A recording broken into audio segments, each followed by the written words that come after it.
America. Valley Forge, 1777.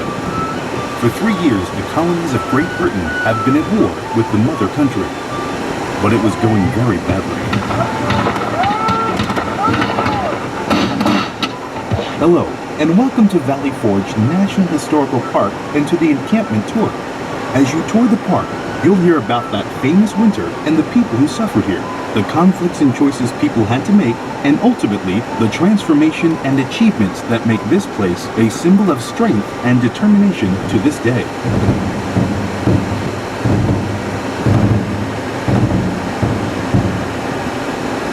So what happened here at Valley Forge? Before you start driving, let's start with a brief overview. It helps to know how Valley Forge fits into the larger context of the American Revolution. After many years of growing frustration with British rule over the American colonies, war broke out in 1775 at Lexington and Concord in Massachusetts, when American Minutemen fired on and routed British troops.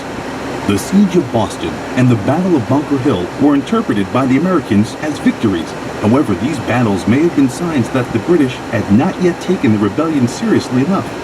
In July 1776, the American Continental Congress passed the Declaration of Independence, further emboldening the rebels and terrifying the many colonials who remained loyal to Britain.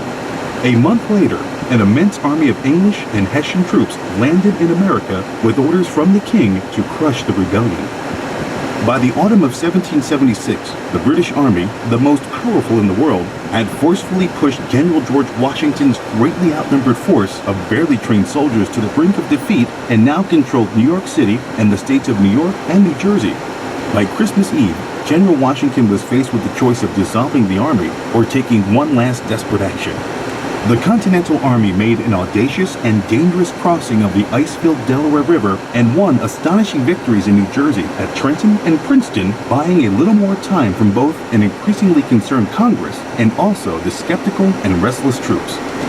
In 1777, in a second attempt to put the upstart Americans in their place, the British invaded Pennsylvania and set out to capture the American capital, Philadelphia. In late summer, major battles were fought outside the city at Brandywine and Germantown. The Americans were unable to hold, and throughout the autumn, the British took increasing control of the countryside. Finally, in late September of 1777, the British captured Philadelphia. The members of Pennsylvania's state government, the Continental Congress, and thousands of citizens fled. For all intents and purposes, the war might have been over. Today, we tend to believe that the colonists were united in their opposition to Britain, but the country was, in fact, deeply divided. Each person had to make a choice, and such choices were based on idealism, ties or lack of ties to England, one's economic position, fear, or the desire to profit from the conflict. All summer and fall, residents of the region